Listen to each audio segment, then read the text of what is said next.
بسم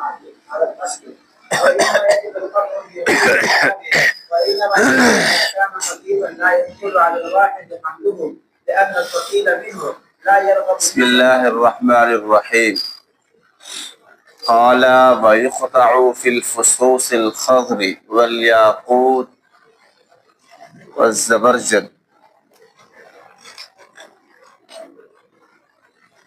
صورت مسئلہ یہ ہے کہ پیر صاحب نے سبز رنگ کے پتھر چرائے یا یاقوت یا زبرجد، یہ سارے خاص قسم کے پتھر ہیں،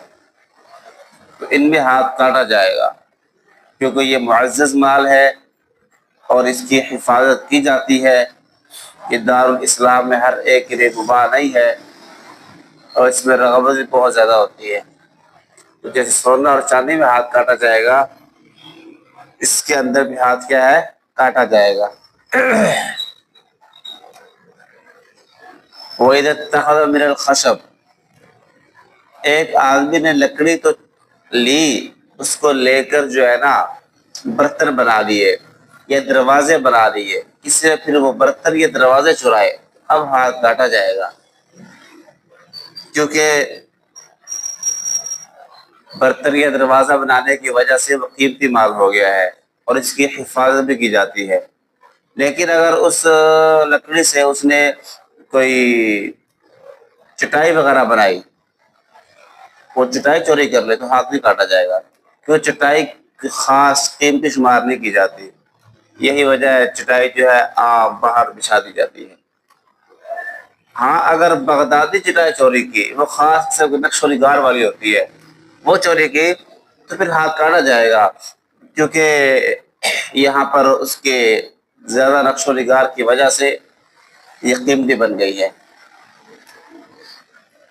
اور ہم نے جو بات کی ہے نا دروازہ بنا دیا تو ہاتھ کاٹا جائے گا، دروازہ بنا کر اس کو لگایا نہ گیا ہو، ویسے رکھا ہوا ہو، پھر چوری کیے تو ہاتھ کاٹا جائے گا. ورنہ لگا ہوا دروازہ اگر اکھاڑا ہے اس نے، آپ نے پڑھا، اس صورت میں اس کا ہاتھ نہیں کاٹا جائے گا. اور یہ دروازہ ایسا ہونا چاہیے جو زیادہ بھاری نہ ہو، ایک آدمی آسانی سے اٹھا سکے. اگر زیادہ بھاری ہے تو پھر اس میں رغبت نہیں ہوتی عام طور پر کہ بھاری ہے کیسے اٹھائے گی، اٹھا کر لے کے جائے گا، پتہ نہ چل جائے، گر نہ جائے. تو بھاری دروازہ اٹھانے کی رغبت نہیں ہوتی، اس لیے ہلکا دروازہ ہونا چاہیے. چوری ہو رہا ہے، پیر صاحب کے پاس کسی نے امانت رکھی، اس نے اس میں خیانت کر دی، یا پھر عورت تھی اس کے پاس امانت رکھی گئی، اس نے خیانت کر دی، تو ہاتھ نہیں کاٹا جائے گا کیونکہ ان چیزوں پہ حفاظت کمزور ہے. پیر صاحب نے کسی کا جو ہے نا مال ایسے زبردستی لے لیا یا جھپٹ لیا، اچک لیا،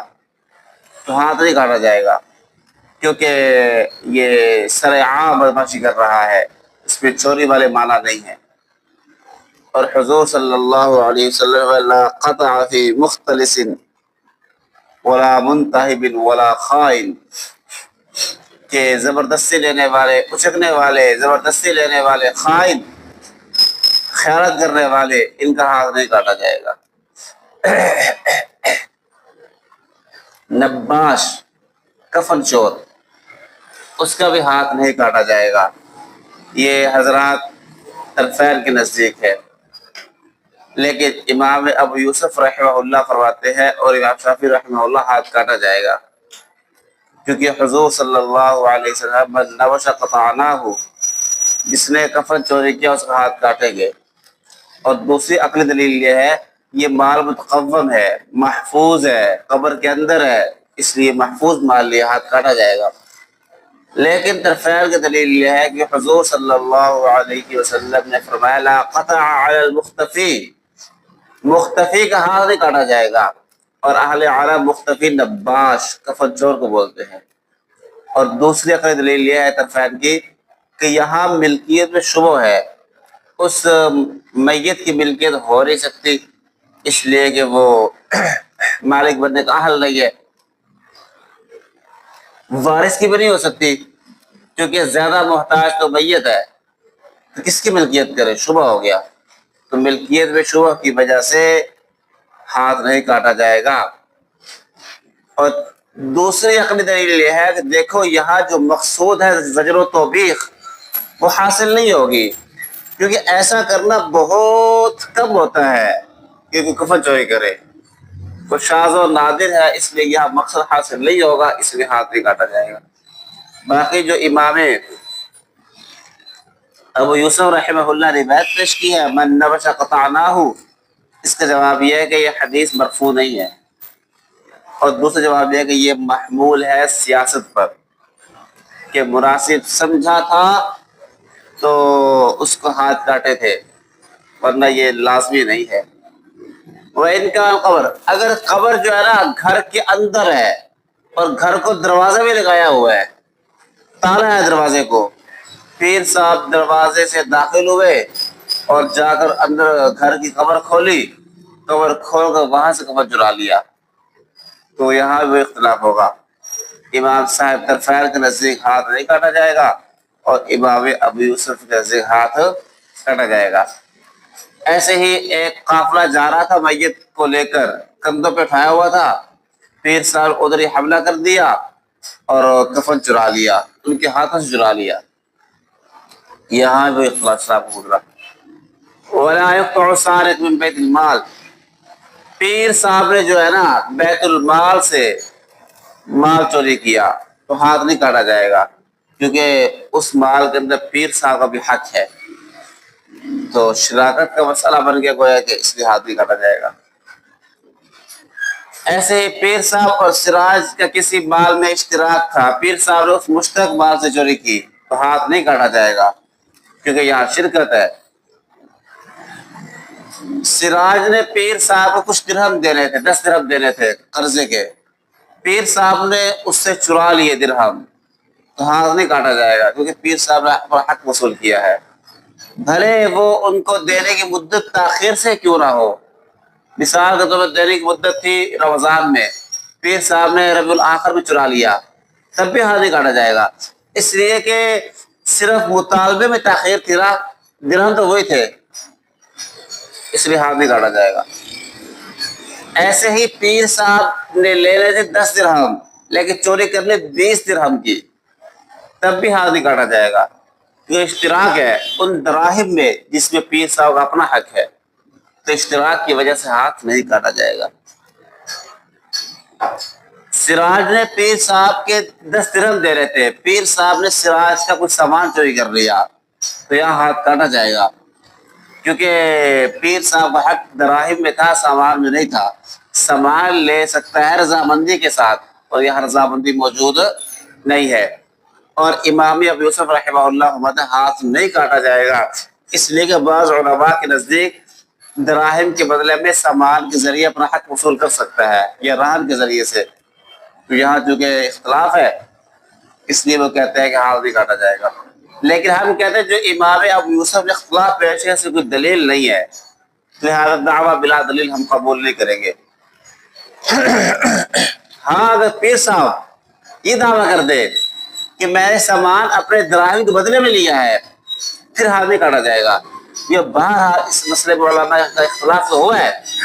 تو اختلاف کی وجہ سے پھر اس نے کیا بھی دیا کہ میں نے سامان اپنے دراہم کی وجہ سے لیا ہے، تو شبہ موجود، اس لیے ہاتھ نہیں کاٹا جائے گا۔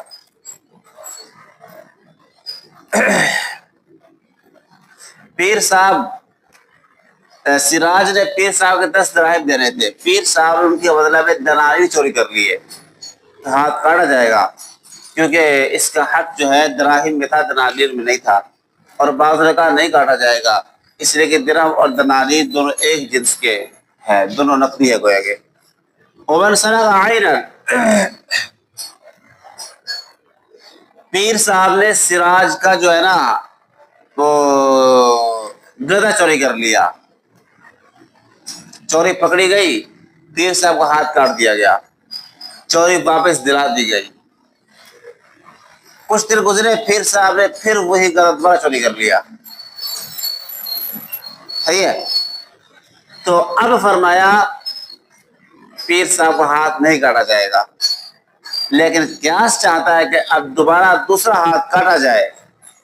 یہ امام ابو یوسف کا مسلک بھی ہے اور امام شافعی کا بھی ہے، کیونکہ حضور صلی اللہ علیہ وسلم نے فرمایا فَإِنْ عَادَ فَاقْطَعُوهُ، دوبارہ کر دوبارہ کاٹو۔ اس میں کوئی تفصیل نہیں ہے کہ وہی چیز دوبارہ چوری کرے گی یا کوئی اور کرے، اس لیے دوبارہ وہی گدھا چوری کرنے دوبارہ ہاتھ کاٹا جائے گا۔ اور دوسری عقلی دلیل یہ ہے کہ دیکھو یہ دوسری بار چوری کرنا بھی مکمل چوری ہے، بلکہ پہلے سے زیادہ قوی ہے۔ اس نالائق کو ایک مرتبہ ہاتھ کٹنے سے جو ہے سبق حاصل نہیں ہوا تھا، اس لیے دوبارہ چوری کی ہے، تو زیادہ قوی اور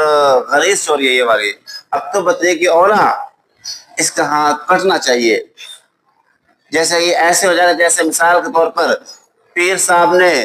سراج کا گدھا چوری کیا تھا، چوری پکڑی گئی، ہاتھ کاٹا گیا، پھر اس کے بعد سراج نے وہ گدھا جو ہے نا پیر صاحب کو بیچ دیا، پھر پیر صاحب سے خرید لیا۔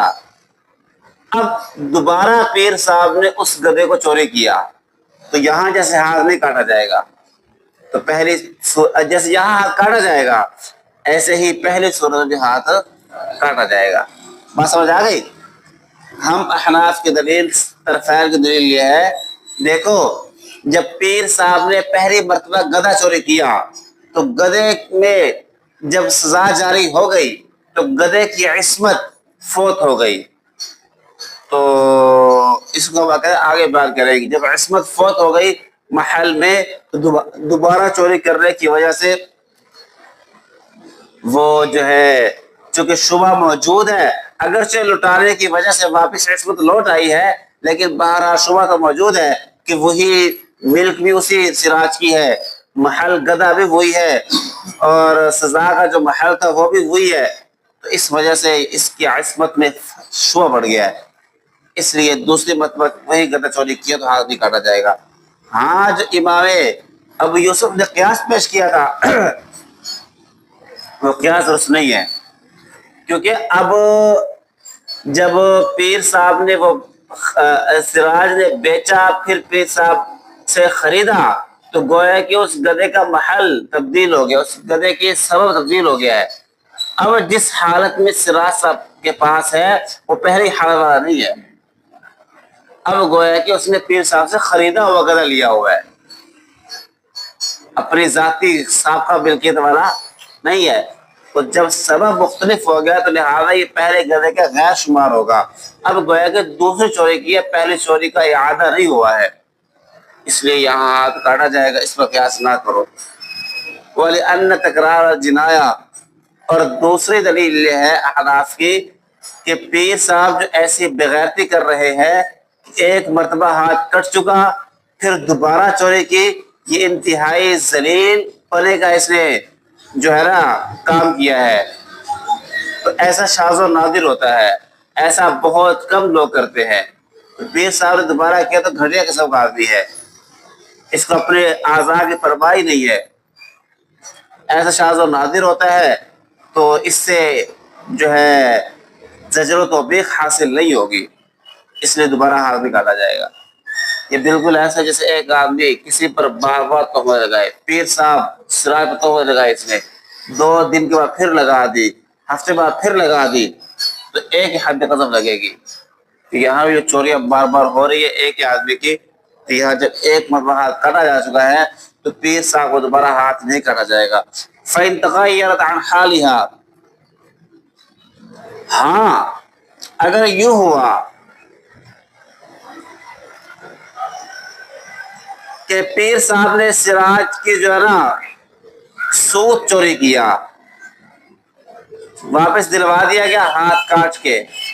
پھر بعد میں سراج نے اس کو کپڑا بنا لیا، اب سراج کا پیر صاحب نے کپڑا چوری کیا، اب دوبارہ ہاتھ کاٹا جائے گا، اس لیے اب عین بدل چکا ہے۔ یہ بالکل ایسے ہے جیسے مثال کے طور پر پیر صاحب سراج کی کچھ غصب کر لے، سود غصب کر لے، غصب کرنے کے بعد کپڑا بنا دے، تو اب پیر صاحب کو اس کی قیمت لازم ہوگی، کپڑا دینا لازم نہیں ہوگا۔ یہ اس بات کی علامت ہے کہ وہ شے کا عین بدل چکا ہے۔ یہاں بھی جب سود کی چوری واپس کرائی گئی سراج نے اس کو پھر کپڑا بنا دیا. اب دوبارہ پیر صاحب کو کپڑا چوری کیا, دوسری مرتبہ ہاتھ کاٹا جائے گا, کیونکہ اب عین میں تبدل آ چکا ہے. بس سمجھ آ گئی؟ فصل سے انشاءاللہ پھر دیکھیں گے زندگی رہی تو.